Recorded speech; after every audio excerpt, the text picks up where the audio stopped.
Learn how to handle the winters. That's obvious. The winters come right after falls. And pray tell how often? Every year, according to written history, for the last 6,500. To cross your fingers and say, I hope it doesn't come. I'm telling you, we call that naive. Now, there's all kinds of winters. Not just the winter of the season, but there's all kinds of winters. Winter time, the down time, the discouraging time. One writer called it the winter of discontent. The winter when you can't figure it out, the winter when it all goes wrong. Economic winters, social winters, political winters, and personal winters. When your heart is smashed in 1,000 pieces, the nights are unusually long. It's called winter time. Barbra Streisand sings, it used to be so natural to talk about forever, but used to be's don't count anymore. They just lay on the floor till we sweep them away. You don't sing me love songs. You don't say you need me, and you don't bring me flowers anymore. A song of winter. But hey, we're acquainted with all those winter scenarios. We've been through them all. Now the question is, what do you do about the winters? Well, you can't get rid of January by tearing it off the calendar. But here's what you can do with the upcoming winters of your life. The long ones, the short ones, the easy ones, the more difficult ones. Here's what you can do. Get wiser and stronger and better. Just make a list of that trio of good words. Wiser, stronger, and better. To challenge for yourself the upcoming winters of your life, don't you think you could read more? Pick up the scenario, pick up the books, pick up the cassettes. So I would put some stuff on cassettes so you can listen to it. Put it in books so you can read it. Now putting it on video so you can see it. I'm telling you, anybody that wants to can get wiser. Next is stronger. Anybody can get stronger. If you're willing to do the push-ups, you can get stronger. If you're willing to put yourself through the paces, you can get stronger. Can you develop stronger skills? And the answer is yes. Start practicing. And you can get stronger. Can you get stronger in handling life situations? Of course. But you got to go to work on yourself. You can't blame out there wishing it was easier. Wish you were stronger. And here's the last one, get better. Anybody can get better. Language, we can all get better. I've been lecturing now for 33 years, and I'm telling you, today versus 33 years ago, I'm better. First time I gave a talk, I stood up, my mind sat back down. I've been through that whole deal. Opened my mouth, nothing came out for a while. My knees are banging together, the sweat's pouring off my face, I'm shaking like a leaf. It's called terror, in case you haven't tried it, those first attempts. But I'm telling you, I got through it, and I did it again, and I got through it, and I did it again, and I got through it. And now, of course, I can lecture for a few hours in one day. Anybody can get better. Develop the skills, okay? Handle the upcoming winters. Don't wish away the winters. That's called naive. Wish for the skills. Wish for the strength. Wish for the wisdom. The hardest part about failing that people battle with is not necessarily the failure, it's the emotion attached to the failure. Because we come from, human beings are social creatures. So that's why you live with your family. You don't live alone. That's why you live in a society and a community. That's why you go to a church. That's why you go to an office. And everywhere you go, when you get there are other human beings. Human beings are social creatures. And a part of being a social creature is feedback. So you have the friends you have because you like the feedback. When you make a joke, they laugh. You go to the places you go to because you like the feedback. So as human beings, we're in a constant system of feedback. When you went to school, at the end of a term, you wrote a test or an exam for feedback. The hardest part about failing is you don't like the feedback because you don't know if you failed or if the business failed. Because you are the business, you're the entrepreneur. And so you have to deal with these emotions attached to failure. And then what happens is you start questioning yourself. You start asking questions like, am I really as good as I think I am? Like, am I really this good? Or has it just been my ego this whole time? And then you go back to the time when there was a guy in high school who told you you'd amount to nothing. or an ex-girlfriend or ex-boyfriend who told you that you would amount to nothing. And you go, maybe they were right. You know what's funny about human beings is if you wrote a test and you got 70%, your mind doesn't see the answers you got right. When you go through the exam paper after you get it back from your teacher, you look for the answers you got wrong. Because that's how we're wired as human beings. So if you have had 100 people tell you you're amazing and 3 people tell you you are useless, you will always remember the 3 people. It's what's called the imposter syndrome. So your internal dialogue starts being framed by negative perceptions of self, by self, based on the perceptions of others. So the real problem with failure is because it supports the 3 people who told you you were worth nothing, not the 97 who told you you're amazing.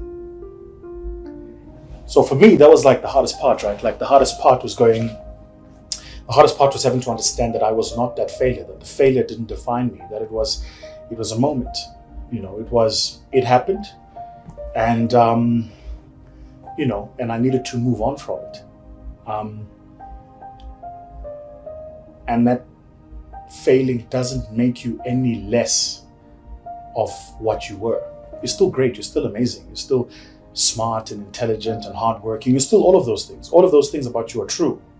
The event does not define you. It's just an event. You're an athlete that showed up to run a 100-meter race and had a bad race. Doesn't mean you're a bad athlete. You had a bad race, right? The reason that's important is because even today, as I run my businesses, it's like the part of the internal dialogue I have to catch myself having is recognize when I'm having a bad month and when I'm having a bad quarter. That I'm not bad. My business is not bad. The month was bad. The quarter was bad. But I'm not bad. Because if you become your failures, you'll never succeed. The problem though, and this is the point I'm trying to get to, is we become our successes. Every time you succeed, you own your success. When you write your Twitter profile, what do you put there? Your successes. When you write your CV, what do you put there? Your successes. You go for an interview and people say, tell me a bit about yourself. What do you tell them? Your successes. Someone says, tell me about yourself. You tell them about your successes. Because you come from a society where the success is you. So when you fail, you go, this failure must be me. It's not. It's an event. Okay, so you don't see irrelevant things. That's most things. You do see things that move you forward, and you do see things that get in your way. And in the class of things that get in your way are indeterminate occurrences, novel or anomalous occurrences. And almost everything that gets in your way is in some sense a novel occurrence, because you usually structure your behavior so that you don't go anywhere where something wildly anomalous is likely to occur. So if you encounter an obstacle, 2 things happen at the same time, and one is that your movement forward to your specific goal or sets of goals is blocked. But the second thing that happens is you're faced with a mystery, and the mystery is this thing wasn't supposed to exist, but it does exist. So what implication does that have for everything I think? And that's very, very hard on people. They do not like that at all, and no wonder, because it's the constrained chaos that's underneath everything, inhibited by your contextual knowledge, that suddenly popped its head up into your world. It's like the shark in the movie Jaws, which is of course a mythological story. It's exactly that, and it's exactly what that movie signified. A safe vacation paradise, all of a sudden threatened by some subterranean thing that can pull you down and that destroys the peace and the harmony of that particular community. It's a dragon story, it's a hero myth, it's the story that people have been telling forever.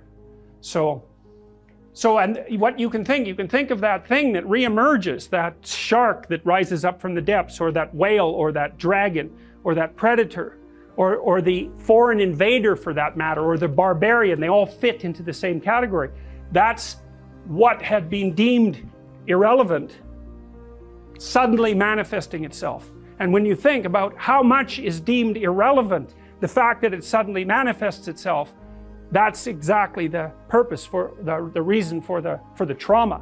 It's like, Well, I've eradicated from my conceptualizations 99.99% of everything. It's zeroed out.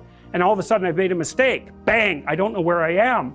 Well, what's relevant when you don't know where you are? And the answer to that is, since you don't know, everything is relevant. And you can imagine the sort of terror that people who experience paranoid schizophrenia are living in perennially, because what happens to them is precisely that. They undergo neurophysiological transformations that makes everything that they once depended on disappear, and everything comes back as relevant. And that puts them in the early stages of schizophrenia. That's extraordinarily stressful neurophysiologically. So they're overwhelmed with cortisol, and their brains deteriorate as a consequence of that. It's just too much. So, and unsurprisingly, right, because you can hardly deal with anything, let alone with everything. Now, and often what you see, and it's rarely conceptualized this way in the training of clinical therapists, but often what you see when you are dealing with people who are in crisis isn't people who have a mental illness. In fact, in my experience, that's actually quite rare. What's far more common is that the person that you're talking to has become overwhelmed by catastrophe. So their life has fallen apart in some way that makes what they're doing actually impossible. You know, so maybe someone very close to them in their family that they were depending on has developed a very serious illness, and that's thrown their entire financial state into utter chaos. Or maybe they've developed a condition that makes it impossible for them to work. Or, you know, you can imagine the potential range of catastrophes. And they're coming to see you because they're anxious and depressed, but the reason they're anxious and depressed is because everything they have ignored has popped its head back up and is hell-bent on their destruction. And often you see people who are being attacked by 5 or 6 of these monsters at the same time. And it isn't their mental illness that stops them from being able to deal with it, although that, you know, whatever weaknesses you have are going to interfere.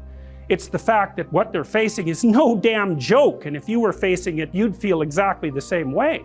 So then you're trying to come up with practical solutions to these tremendously complex problems. And that's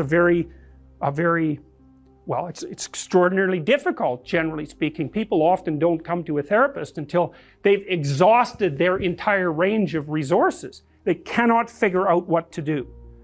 And so, you know, in a situation like that, you can administer antidepressants, and maybe that'll help the person increase their stress resistance. But and it may be that because they're depressed and have been brought down, that they are in fact exaggerating the danger of some of the smaller monsters that are after them. But making the person more stress resilient doesn't give them, for example, a new job, and it certainly doesn't bring back the person they've been living with for 2 years who has a degenerating neurological disease or some form of cancer. Like, these things are major. You know, I often see people who, well, they're in a relationship, maybe they're rather isolated, older people. One of the partners is dying and their entire financial situation has become catastrophic. It's like, that's not a mental illness, man. I mean, they may have got into that situation because of one inadequacy or another, but you don't even want to push that too far, because that sort of thing can happen to anyone, and will in fact happen to most people in one form or another, at least at some point in their lives. So you want to be damn prepared for that. You want to be prepared for that, because it's bitter and harsh and anxiety provoking and painful. But if you're not ready, then it's also hell. And often you can stop things from becoming hell, even though you can't stop them from being bitter and painful and anxiety provoking and all of that. You can at least delimit the catastrophe enough so that it doesn't permanently bring you and the people around you down. And that's not so bad, right? That's a hell, or at least it's a lot better than the alternative. So this is the problem, you know, things object, things are obstacles. Well, how big is the obstacle? It's the same question as how big is the predator that's lurking outside the door of our cave. It's exactly the same problem, except conceptualized abstractly, and I would say exactly the same systems that your distant ancestors used to conceptualize the lurking predator are the systems that are activated now when you encounter the re-emergence of all the monsters that you've ignored. There's a beautiful poem by Rudyard Kipling called If, and it's part of the poem where he says, it's my favorite part of the poem, he says, if you can meet victory and defeat and treat both imposters just the same, then you'll be a man. Because what he's saying is victory and defeat are both imposters. They are not you. They're events external of you. But you have to treat them just the same. Never let them define you. Don't let them move your core, you know? It's like, what's funny about failing, I think, is you learn more from failing often than you do from succeeding. One of the challenges of living in the world today is people have an opinion about everything. It's a real problem. Like, it's a real problem. Somebody who doesn't live your reality, who doesn't face your problems, who doesn't know what you're going through, but wants to comment.